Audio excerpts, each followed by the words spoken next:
Hello, welcome again. We are covering the topic gas turbine cycle for civil service mains, IFS and GATE aerospace exam. And in the last video, we derived an expression for efficiency of heat exchange cycle, and that expression was 1 minus R raised power gamma minus 1 by gamma by T, where R was pressure ratio and T was the maximum to minimum temperature ratio of the cycle. And for a simple cycle, we also derive the expression for efficiency, that is 1 minus 1 by R raised power gamma minus 1 by gamma. Okay, so that was without heat exchange. And for that we also drawn a curve. We also have drawn a curve that was between pressure ratio and efficiency, and that was the curve. So this is your pressure ratio and this is your efficiency.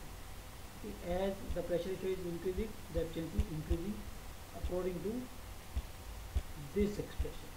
But here we can see the pressure ratio is in numerator.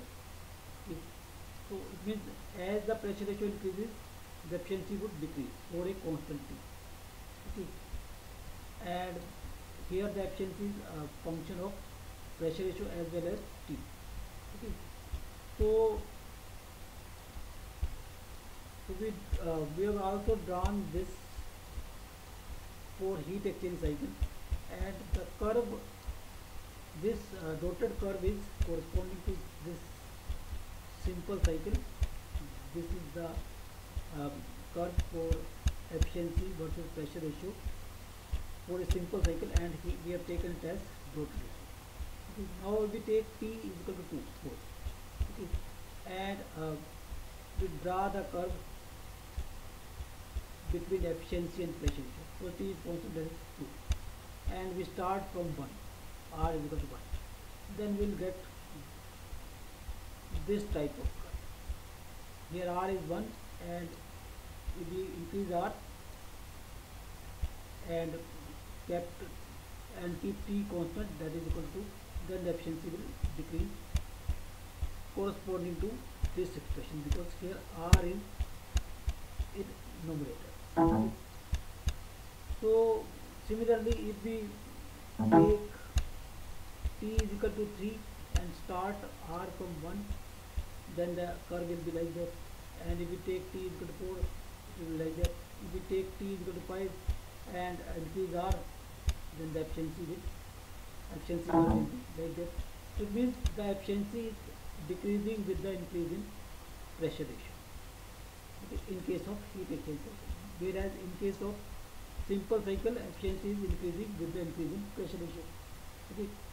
So now if we keep, suppose R constant, suppose we take R is equal to 1 and vary T. Okay.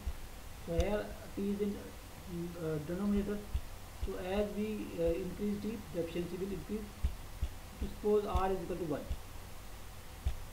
Suppose R is equal to 1, and then for T is equal to 2, this is the point. So this is the efficiency, and this is the maximum efficiency for constant value of T, that is equal to 2. Okay. Similarly, if we take T is equal to 3, then this is the point for R is equal to 1, and that is also the maximum efficiency. Okay. Similarly, if we take T is equal to 4 and take R is equal to 1, then this is the curve. Okay. So pressure ratio cannot be less than 1, so that's why we have taken it as 1. Okay. So these are the maximum efficiency points. So as we go on increasing T from 2 to 3, 3 to 4, 4 to 5, the efficiency will increase. Okay. So that is also evident from this relation. If we keep R constant and go on increasing T, the efficiency will increase. Okay. So now I will read these some points and explain each and every point. So first point is, here from this expression we have got this expression, efficiency is equal to 1 minus R raised to gamma minus 1 gamma divided by T.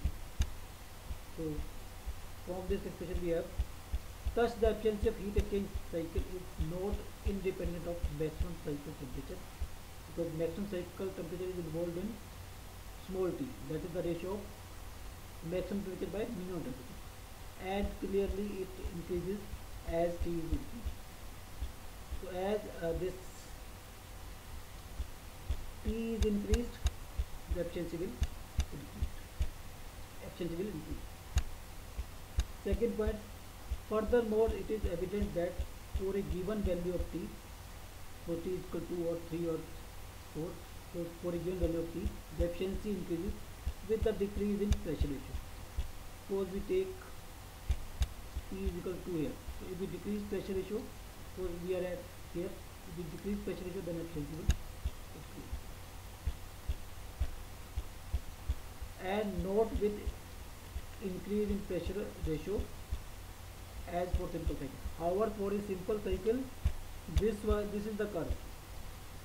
If for a simple cycle, if we increase pressure ratio, then the efficiency will increase. But for a heat exchange cycle, if we this is the curve.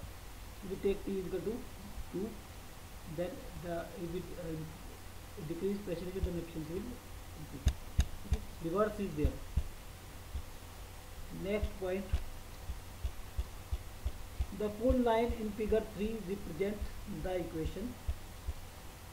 So here these full lines, this line, this line, this line, this line is corresponding to heat exchange equation.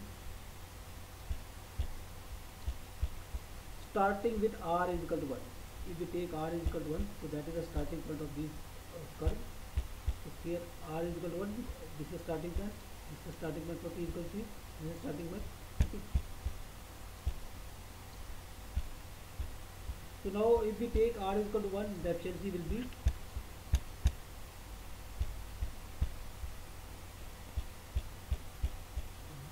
one minus 1 by 2. So that is your Carnot efficiency. Okay. And that is your maximum efficiency for any cycle.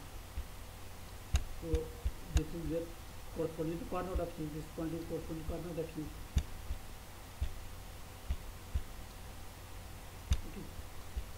So now we can see that these curves are falling as these curves are falling as the pressure ratio increases, and until this point is reached. So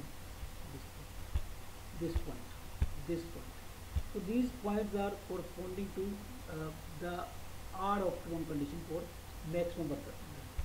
That condition is R raised to power gamma minus 1 by gamma is equal to root t. So at this condition, we take t is equal to 4, then it will be equal to root 2 equal to R raised to power gamma minus 1 by gamma. Okay. So these points are corresponding to maximum specific work output. Okay. So now in the expression of efficiency, if we put the value of T, because here in this expression there was T. Okay. So if we put T is equal to R square gamma minus 1 by gamma, then the expression for efficiency becomes 1 minus 1 by R gamma minus 1 by gamma. So that is the efficiency of simple cycle. So this is your simple cycle. Okay. So these points are corresponding to simple cycle. So if we consider this region, so so these points are corresponding to efficiency of simple cycle or corresponding to maximum work output. And for maximum work output, we have also tried one condition, that the exit temperature of